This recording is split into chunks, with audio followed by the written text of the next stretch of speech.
សួស្តីបងប្អូនទាំងឡាយវប្បធម៌ខ្មែរគឺជាវប្បធម៌ដែលមានអរិយធម៌ដ៏យូរលង់ណាស់មកហើយនៅដើមកំណើតទឹកដីនគរភូមិភ្លុក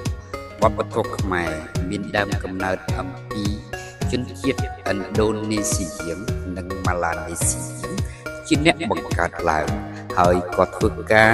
សមាហរណកម្មជាមួយវប្បធម៌សាសនារបស់ព្រហ្មញ្ញសាសនាជាមួយនឹងព្រះពុទ្ធសាសនា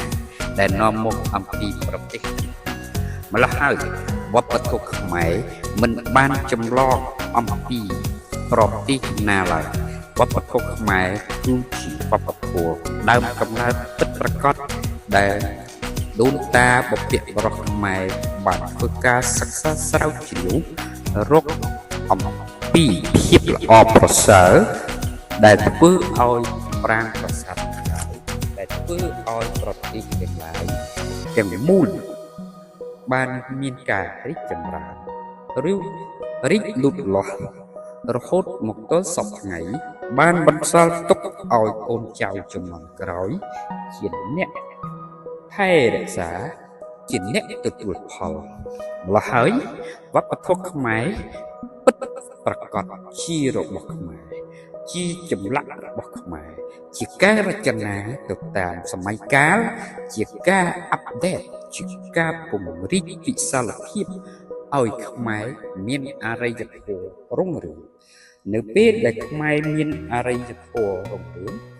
មានជាតិសាសន៍មួយចំនួនចិត្តខាងដែលបំលែងខ្លួនបន្លំខ្លួនចូលមកពាក់ព័ន្ធជាមួយនឹងវប្បធម៌ដ៏អបអរផង់របស់ខ្មែរម្ល៉េះហើយជនជាតិខ្មែរ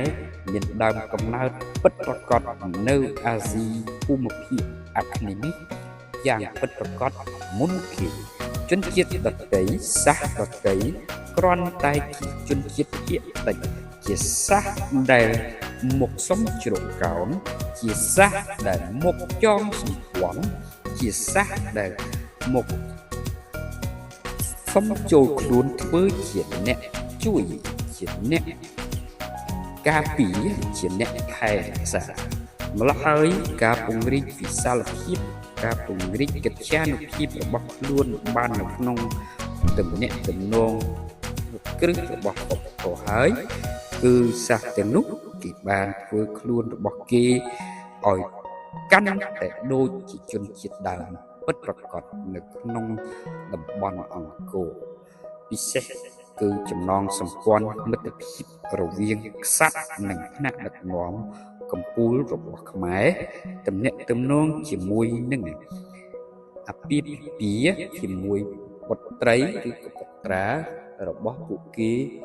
ចងសម្ព័ន្ធជាមួយនឹងព្រះរាជាខ្មែរម្ល៉េះហើយបានជាពួកគេមានឱកាសធ្វើព្យុះធ្វើព្រៀងជាមួយនឹងខ្មែរនៅពេលដែលខ្មែរធ្លាក់ដុនដាបចុះខ្សោយមានដំណោះផ្ទៃក្នុងរវាងខ្មែរនិងខ្មែរ